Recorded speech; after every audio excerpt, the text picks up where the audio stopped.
So this is a short video on how to operate your compressor. First thing you can do is plug it in. Some people ask, can I plug it into an extension lead?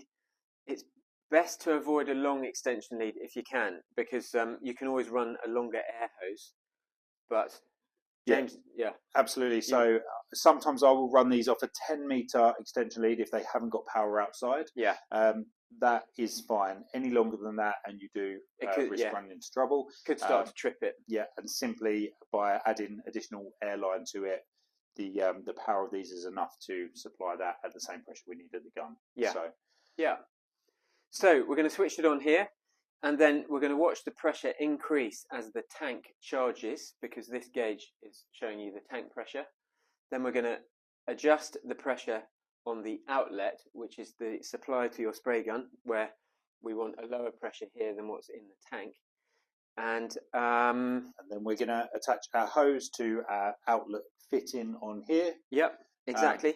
And then we'll show you the maintenance. So in terms of the filter, packing up, change, thermal reset. Yeah. And we'll also show you where the drain valve is and do that as well. Exactly, for the end of the day, packing up what you need to look for there. So let's turn it on.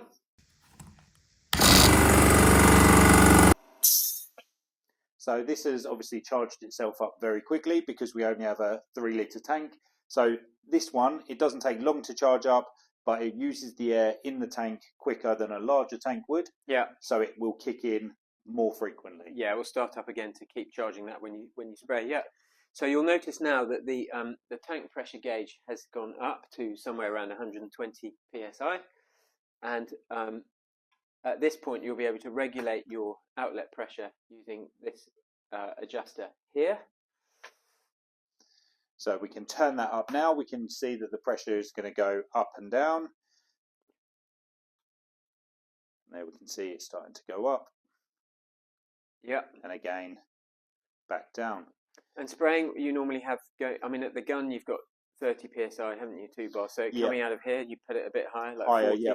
And about 40. I actually go a little bit higher than that. Do you? For a couple of reasons. So one of those, I would go up to around 4 bar, which is probably 50, 52 psi, something like that. Yeah.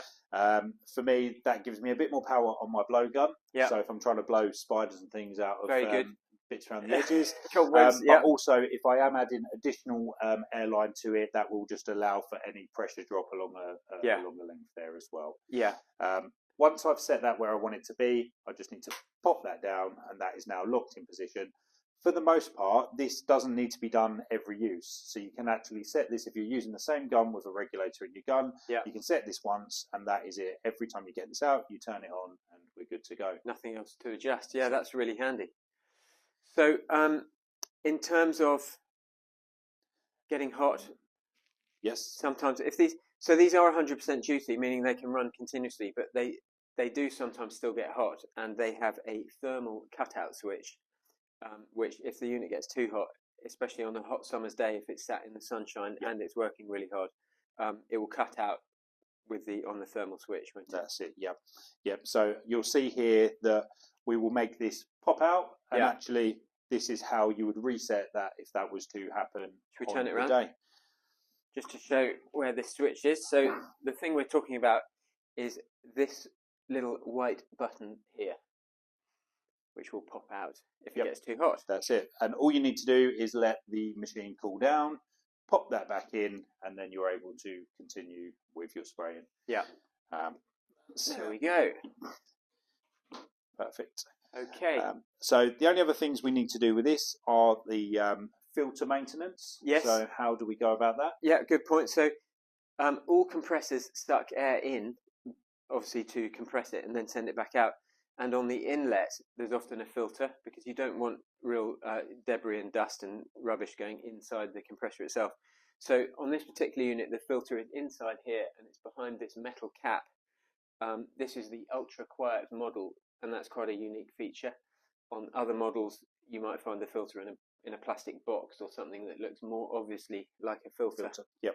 And on this particular one, there is one on back and front of the unit as well. On both so sides, there'll be 2 of those. And then in order to protect your filter, you want really to keep the compressor away from your spray area. So if you're running a 10-meter air hose to your spray gun, you can arguably have this at least 5 meters away, can't you? Yeah. So that it's not inhaling the overspray in your direct work area. Absolutely. So we've got a couple of things left to do with this. So obviously, if we want to connect our air line, yeah. So this is after we've adjusted your pressure, or it can be during actually, can't it? You can still adjust it. We can now pop our hose with the fitting on the end into our quick release fitting here, and that is now connected. We will now have air at the other end. Yeah. Once we've finished our spraying, all we need to do to maintain the machine is to turn it off, and then we are able to release the pressure via the drain valve, which is located here. And as we undo that, we'll hear a whoosh of air, which allows the moisture to be pushed out by that air pressure.